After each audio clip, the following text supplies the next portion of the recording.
Hey, everybody. Welcome back to Schreiner Sports Network. My name is Ted Davis. It is time for another sit down with Ted. And we are joined today by the head athletic trainer here at Schreiner, Jordan Derrick.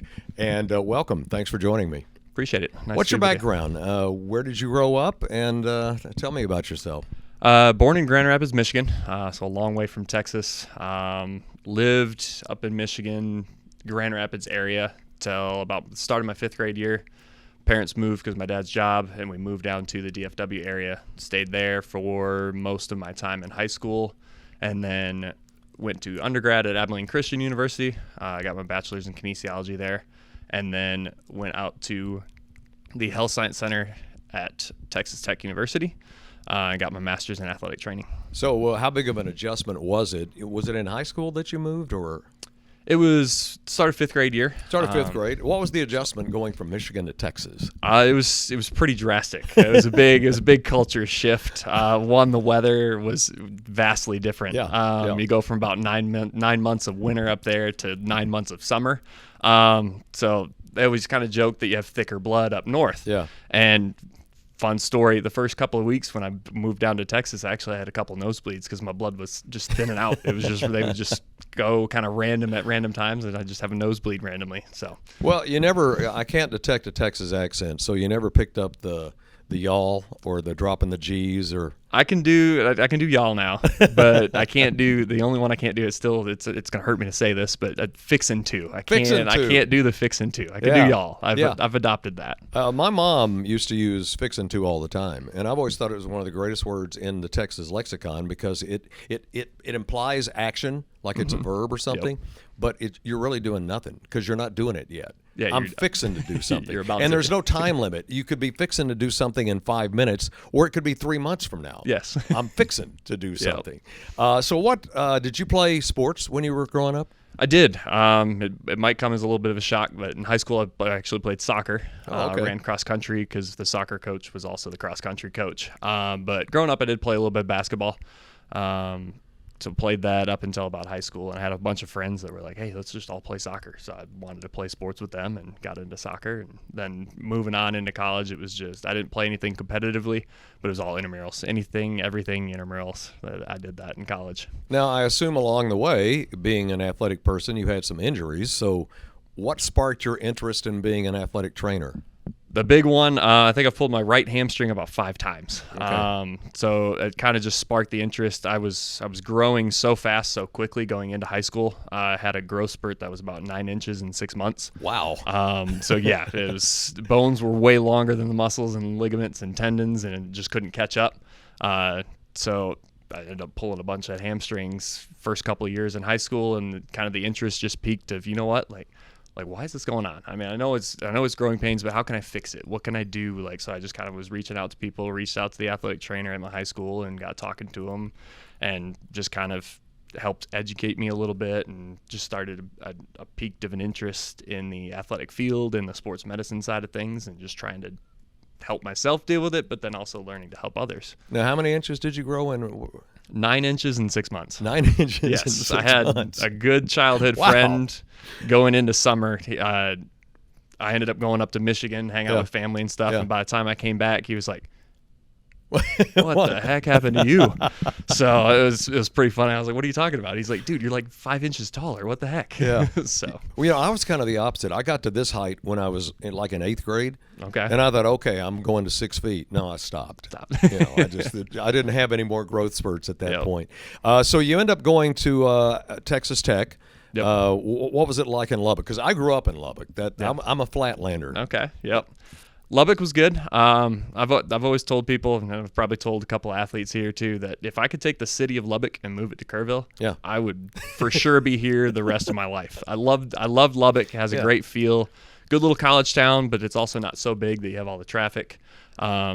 Adjustment out there was getting used to the weather, the dust storms, 40-mile-an-hour wind gusts every day. I mean, walking to class was sometimes hard a couple days. I grew up there, and we would play baseball in high school, and we would start about this time of year, February and March. Oh, yeah. And we had games where, honestly, we had to cancel the games because of dust storms.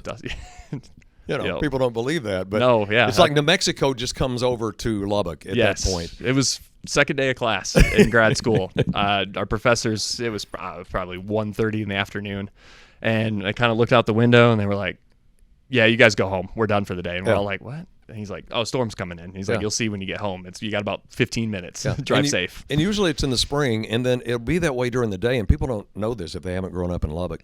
At night, when the wind dies down, the dust will fall from the sky like snow because it's been all churned up, and the next day you get up and your car is just covered with dust.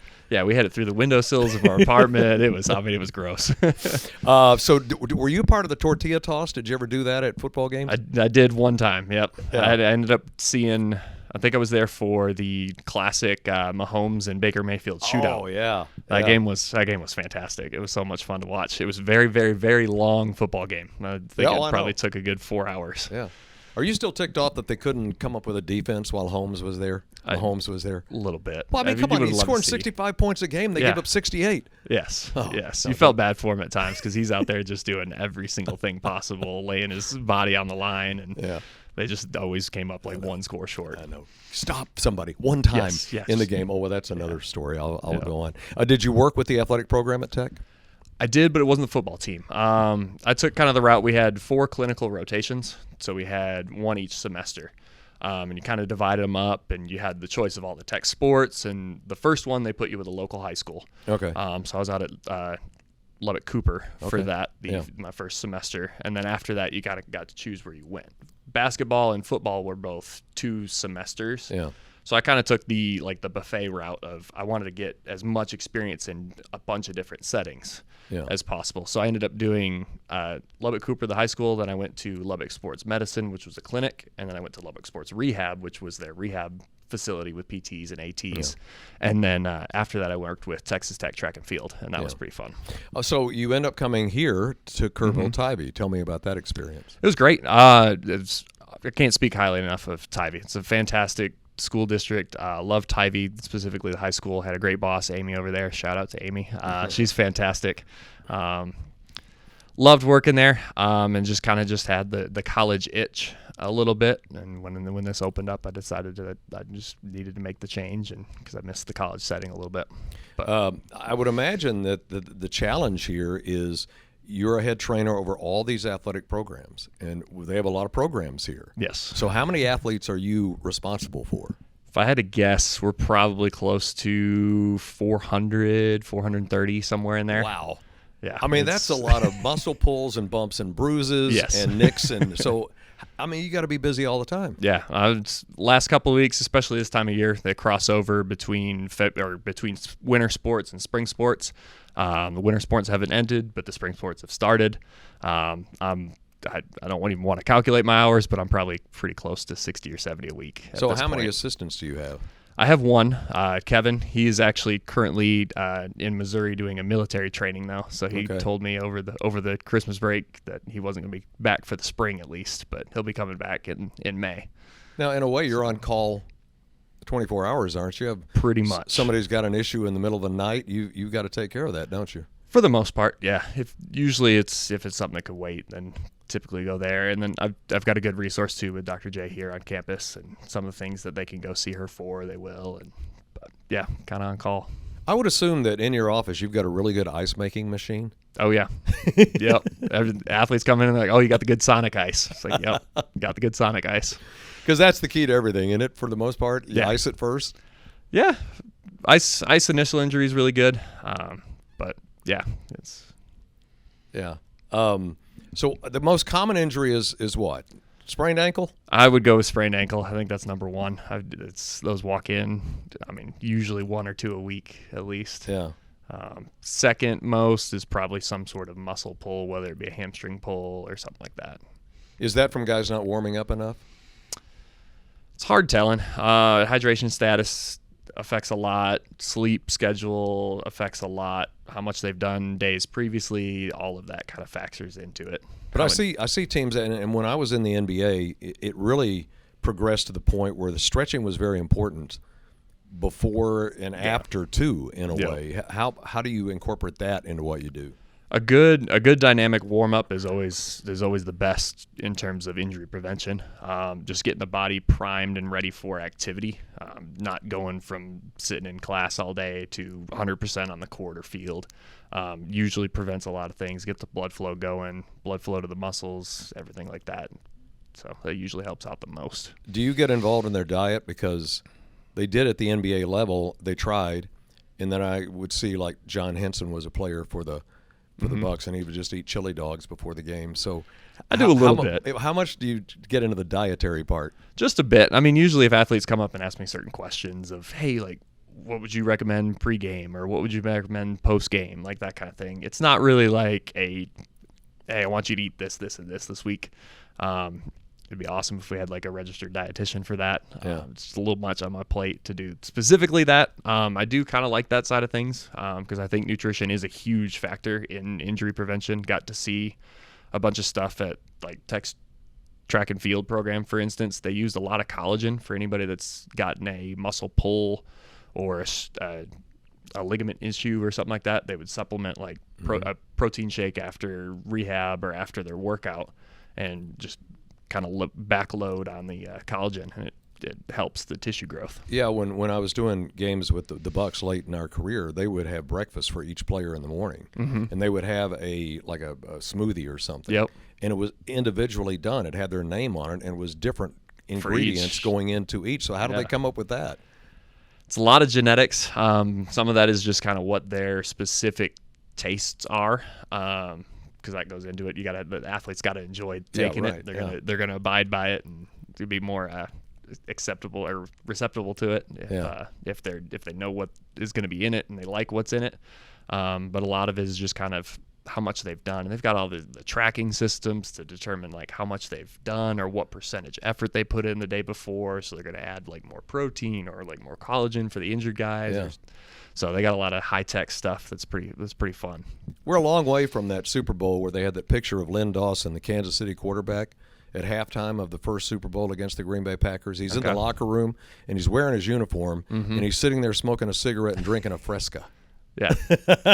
Some guys can get away with that. Another question I want to ask you, because I tried this when I was playing pickup basketball. Could never master it. Can you tape your own ankles? I can. Oh. Yep. It's something you just kind of pick up. I tried. I couldn't get it tight enough, and I finally just gave it up. Yep. I joked kind of at the high school level in here, too. I could do a couple if I was blindfolded, too, at this point. Wow. So it's kind of fun. So on game day, you're responsible for health. Yep. But does the game day get your competitive nature going, too? It does a little bit. As athletic trainers, I think we love game days. So that's why we get into it. We like sports. We like watching sports. Usually game days for me are typically where I can hopefully just take a step back. Yeah. Just kind of enjoy watching the athletes do what they do and that kind of thing. Hopefully everybody stays safe, but we're there ready for, whatever's thrown our way. Hopefully nothing in the emergency realm. Well, I ask you mentioned that because the Buffalo kid, Hamlin. Yep. You have to be ready for anything, right? Oh, yeah. I mean, you've got all the EMT and those skills too, and if called upon, you got to act quickly. Yep, it's the emergency action plan. So I got to know where the AD is, and it's a bad thought, but all the worst case scenario always has to go through my mind. But the practice has to be there, so in case it is needed, you can jump right in there. Exactly. I remember we were flying. We used to fly, a lot, and they would not have a defibrillator on the airplane, and then Tom Gugliotta one time had some sort of reaction in the air, and they had to land real quickly, and they were lucky that the EMTs got there, and from that point on, they started carrying that equipment on the plane. Yeah. And I would assume you guys do that on road trips now, don't you? Yeah, try to take it. I mean, whether it's bus or plane, and I feel like the airlines are a little bit better too of some of that stuff where it's usually just an issue with the battery. So you typically have to just check it in with checked luggage. But. Yeah. Well, Jordan, it was good meeting you. Nice meeting you as well. And I always see you on game time. Yep. On game day, and we'll look forward to the spring sports as well. Jordan Derrick, the head athletic trainer here at Schreiner University, has been our guest on Sit Down with Ted. We'll be back with another one next week. See you next time.